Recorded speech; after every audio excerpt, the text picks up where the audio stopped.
皆さんこんばんは。フォーラム8プレゼンツ玉木のスポーツジャーナリズムの時間がやってまいりました。MG のスポーツライター小崎です。このチャンネルはスポーツ文化評論家玉木正之が送る既存メディアとは異なる視点でスポーツの真の問題点を取り上げ考える番組です。コメンテーターの玉木正之さんはい。です。よろしくお願いはい、しよろしくお願ます。いしまはす。い、お願いしま今日から3す。回連続して、はい、また、大相撲のことを取り上げたいと思います。はい、というのは、大相撲面白いんですよ。小崎はい。さん、見てますかテレビで。ちょくちょく見てます。ちょくちょくですか？うはい。ちはもうなんか毎日見ないといけないし、見れない時にはやっぱりビデオに撮って、ね、晩飯の時にちゃんときちんと見ると。とはい。いうのはね、なんか好きで見るとかなんとかっていうより面白いんですよ。面白いですね。はい。本当にそれは面白い。重量からね、う幕内ん。の取り組みっていうのがね、どれを見ていても面白いなと。ただ残念なことにこの前の大阪場所、はい。まあよく荒れる大阪場所と言われるんですけれども、うん。春大野場所。里がね、もう初日から3連敗して、それではい。休んじゃって、青錦がもう横綱に挑戦と言われていたのがう負け越したん。りして、ね、新時代が到来と言われている、大相撲が一足というか足踏みをしてしまったといはい。うような感じですね。だから一体何が起こったのかっていうのを、相撲専門家の人におはい。聞きしたいと思います。いつも我々にはい。の番組に出ていただいている方です。相撲ジャーナリストの、新井太郎さん、それとはい。日刊スポーツの佐々木一郎さんです。新井さん、佐々木さん、よろしくお願いします。よろしくお願いしまはい、よす。ろしくお願いします。新井さん、青はい。錦どうしちゃったんですか？横綱挑戦だって言われていて、ねえ、ええ、一応連続優勝して大関に上がって、これもう一回優勝したら横綱だろうと、まあ、みんなが期待したところ、7勝8敗ですよ。ええ、負け越しちゃった。これは予想できなかったですよね。いや、全く予想外ですね。うん。僕も、横綱昇進の可能性70から80%って、ええ、そう。いろんなところで言ってたんで、そうそう。うええ、ん。というと、まあ、ええ、一つは、取り口を覚えられたっていうのはあると思うんですよね。取りあ口を覚えらの、れた。要するに低く当たってきて、低く、こう、攻めてくるというのを覚えられたということですか？まあ、動きの癖ですとはいか、はい。やっぱり4回、5回対戦すると、だんだんはい。分かってくるのかなと。それとな今まるほど。で、順調に来てたのは、一つ稽古あまり番数取らないんで、ええ。相手からしてみたら、稽古でもなかなか特徴を探る機ああ、会がなくて、なるほど。はそれでちょっといはい。ベールに包まれたまま、ええ。結果を残していって、まあ、さすがに4回5回対戦すると相手も分かってくると思あうんでね。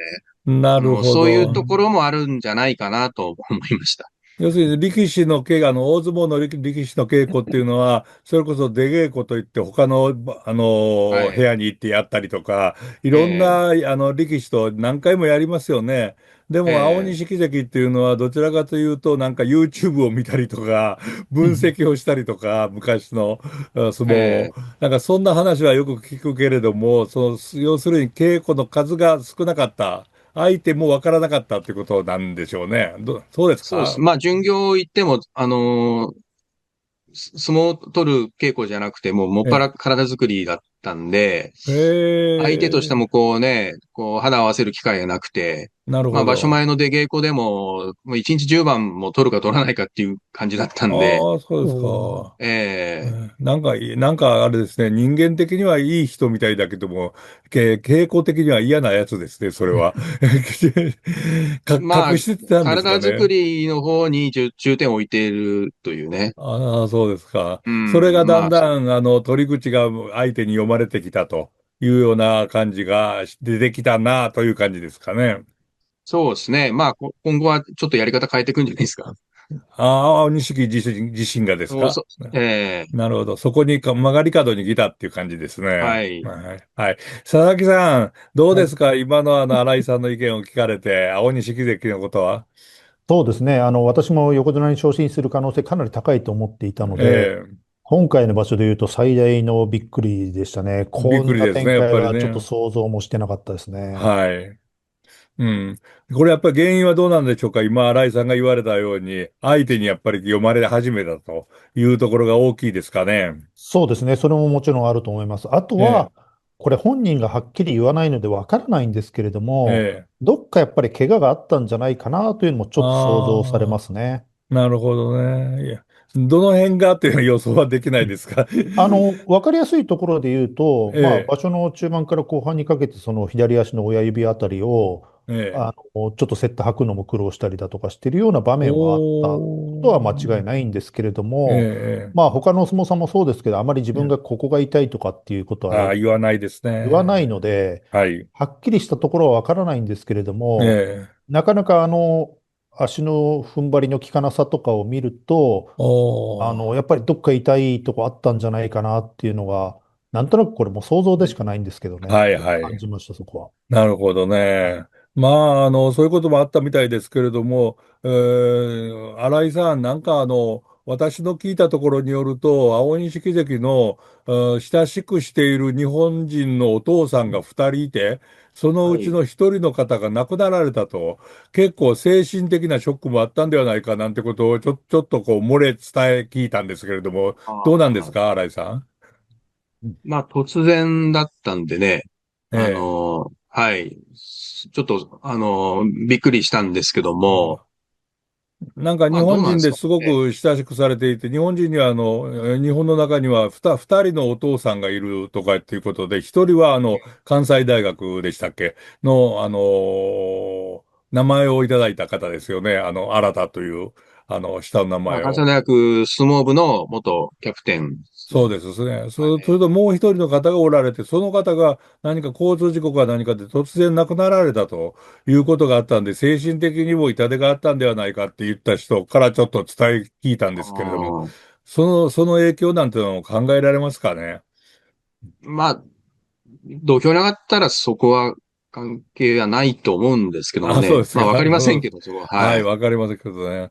佐々木さんはご存知でした今の？いや、実は私それ全然知らなかったんあ、ですよ。そうでちょっとすか。新聞記者とえしてちょっと恥ずかしいことではあるいやいや、とんでんですけど、もない。あの私もー青錦関と結構親しい人という、こんなこと隠しておいても仕方がないと言いますけれども、この番組にもよく出ていただいた大和大学の、佐々木正明さんという方からの得た情報で、どうも精神的にも弱ったんじゃないかな、なんていうことを言われたんですけれどもね。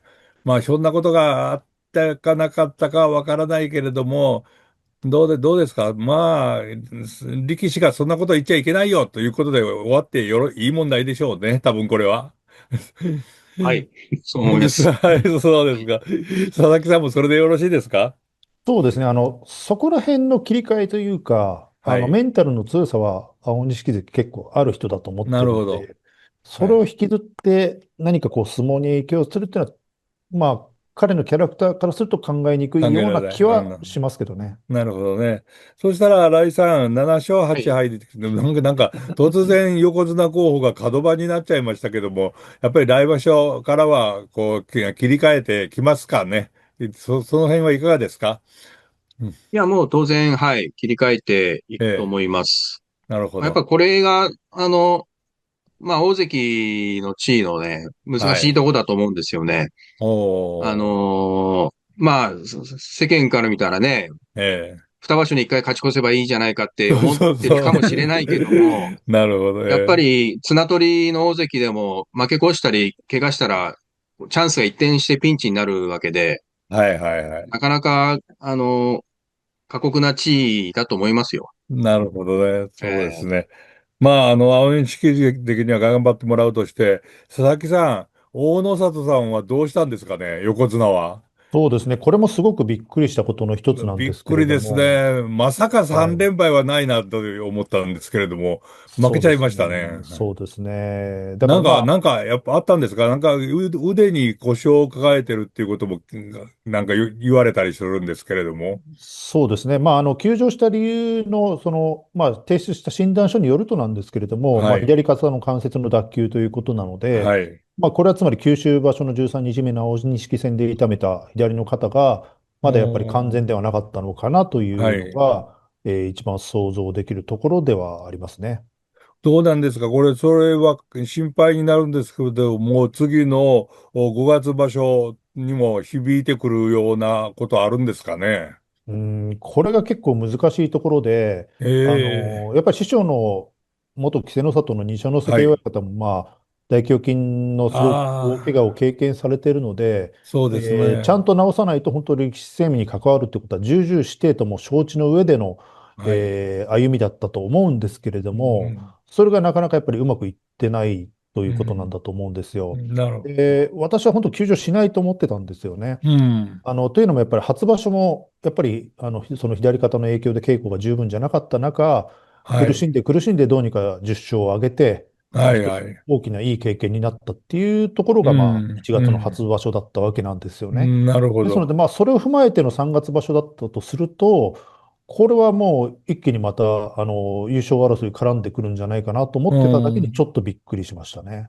ということはやっぱり治りきってなかったっていうことなんでしょうかね？そうですね。本当に怪我のその箇所のことなので、はっきりとはわからないんですけれども、はい。やっぱりちゃんと治りきってなかったのか、それともやっぱりその影響で稽古が足りてなかったのか、うん。そこら辺がまだちょっとはっきりわからないところではあるんですが、実際もう春巡業始まってるわけなんですけど、そこには出てはい。るわけなんですよね。そうですか。なるほど。日曜日から始まったばっかりなはい、んですはい。けれども、となると、完全に部屋で休んでじっくり治さなきゃいけないレベルではないということは間はい、違いなはい、いと思うんはい。ですよ。ですので、やっぱりなるほど。ここで、まあ、それなりにこう箇所が回復しているのであればですね、はい。しっかりした稽古をして、メンタル立て直せばまた戦えるんじゃないかとうん。思いたいですよね。思いたいですね。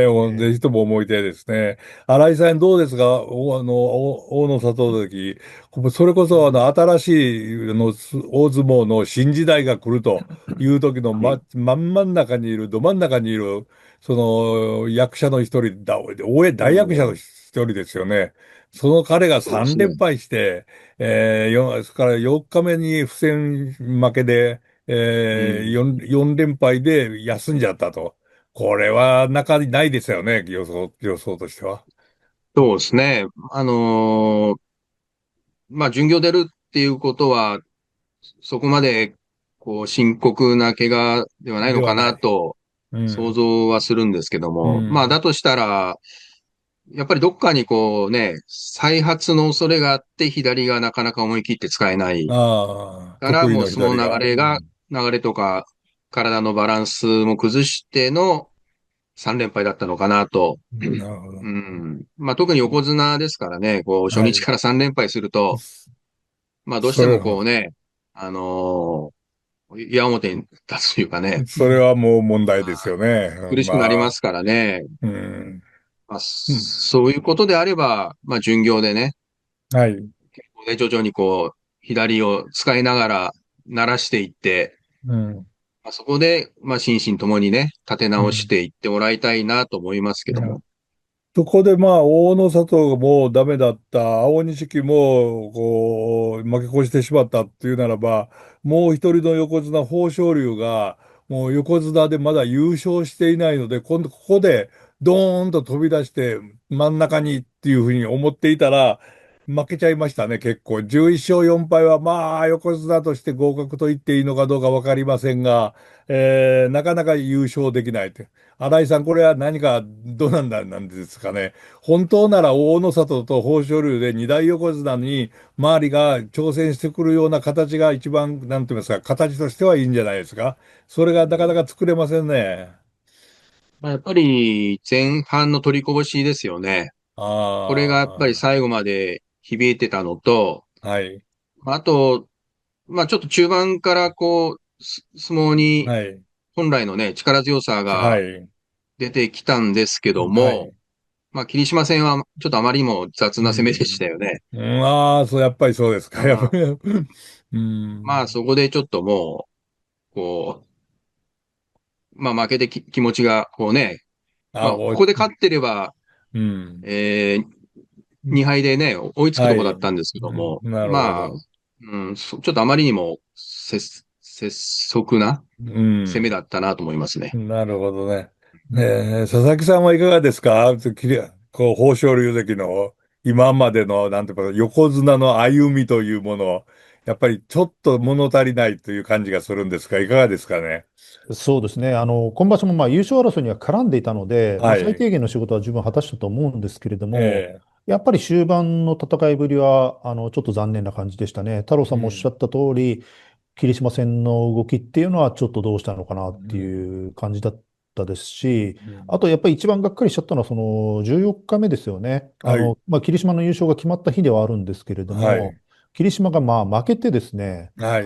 最後、まあ、豊昇龍が勝っていれば、琴櫻に勝っていれば、優勝の行方っていうのは千秋楽に持ち越せたんですよね。そうですね。それがまあ横綱が負けて優勝が決まっちゃうっていうのは、はい。ここはちょっとなんか残念な、そうですね。内容も含めて残念だったですね、ここは。ああ、要するに挑戦者の関脇の霧島関も負けちゃったのに、よくそれで、失礼、合わせるように横綱も負けちゃって、それで、なんか霧島関はその後負けて、全部負けて、全部とも言いませんけれども、千秋楽も負けて、それで優勝決まったって、ちょっとなんか締まらない場所になっちゃったなという気がするんですけどね。まあ、それは否めないですか？佐々木さんいかがですか？はい、そう思いますね。私、この終盤、えっと、理事長の話結構聞きに行ったんですけれどはいも、はい。理事長は結構、あんまり個人的に厳しいことそんなに言わない人だと思うんですけれども、ええ。豊昇龍については結構厳しいことやっぱり言ってるんですよね。八角親方が。そうなんですよ。だからはい。やっぱり、まあ、協会のトップとしてもやっぱ千秋楽まで優勝争いをもつれなかったことももちろん残念なんでしょうけれはい。ども、なんですかね、こう、まあ、豊昇龍が上がった時から常に言われている、いわゆる型がないと言いますか、こうすれば絶ああ。対負けないっていう形がないんだっていうことまで言及し始めるほど、おお。ちょっと今一つだったのかなっていうことまで指摘されてたので、もちろん昇進を決めたのは審判部であり、抑はい。審であり、協会であるんですけれども、なかなかその、協会としても、豊昇龍に対してどういう見方をしたらいいのかっていうのは結う構難ん。しく感じてるのかなっていうふうに感じた一場面ではありました。心の底の方では何かこう、早く決めすぎたかなとか、なんとか、そういう気持ちもあるんですかね。ないですかね。やっぱり横綱で優勝しないといつまでだってもそれ言われてしまうと思うので、はい、そう、は早い、はい。くみんな優勝してほしいなと思ってますし、うん。昇進を決めたのはまあ豊昇龍自身ではないので、豊昇龍ははい。まあ一生懸命頑張ってるだけだと思うんですけれども、ええ。なかなか本人もこう、そういう見られ方し始めるとですね、うん。辛いだろうなというふうにも思いなるほど。ますね。新井さんいかがですか？豊昇龍のまだ優勝しない横綱という形は。うん、まあ、柏戸もね、昇進して2年優勝なかったんでね、ああ、そうでまだ、したか。まだそんな落ち込むこともないと思うんでね。柏戸関といえば、要するに大鵬柏戸の、白鵬時代を作った方ですけれども、ええ、柏戸2年間も優勝なかったですか？そうか。そうですね。うん。まあ、横綱昇進も、まあ、はい。ちょっとこうね、大鵬に引っ張られる形で、はい。はい。甘い基準で昇進したんで、なるほまあ、ど。なんとなく、その豊昇龍と似てるんだよね。ですああ、よね、シそうか。チュエーションがね。なるほどね。横綱がちょっといないから、いや、で豊昇龍あげようかと。おまけにロンドン場所もあるから横綱は欲しいなとかいろいろあったんですよね。というふうに言われたりもしましたよね。うん。豊昇龍が横綱昇進を決めた場所っていうのは、ええ。平幕の金峰山が、優勝争いトップを走ってあて、あ、はいはいはい。ですから、まあ、千秋楽の本割金峰山が勝ってたら、うん。豊昇龍の横綱昇進もなかったわけですね。はい、そうです。ああ、そうか。なるほどね。だから、うん。まあ、要するに、こうね、まあ別に豊昇龍に責任じゃないんですけはい。ども、他力本願で、まあ、横うん。綱、まあ厳しい言い方するとね、はい。ちょっと、横綱に上がっこう、て、はい。まあ、その後の成績を見てると、まだね、もしあそこで上がんなかったら、まだうん。今もこう、大大関の関で。う成績ん。であるとなるほいうど。ところなんで、まあ、う早くこうん。ね、まあ、一回優勝したいでしょうね。なるほどえね。でもね、まあ、佐々木さん、大野里関がいて、豊昇龍関がいて、横綱二人で、おまけに、大関で、まあ、琴櫻がいまいち、勝ち星がいかないとはいえ、強いところも見せていて、それで、錦が出てきたと、形としては整ってきた感じがしているんですのに、なかなかその形が機能しないですね。これ、これはこれから先は期待してもよろしいんでしょうか？佐々木さんどうですか？そうですね。私は今の番付で結構ちゃんと落ち着いたところなのかなというふうには思ってたところなんなるほど。です。ですので、やっぱり大野里なりが本来の力を取り戻して、え青錦も今の苦境を乗り越えれば、うん。玉木さんは新時代まだ始まらないというふうにご指摘されますけれどはい。も、私はもう新時代これ始まって始るんじゃないまってる。かっていうふうにはああ。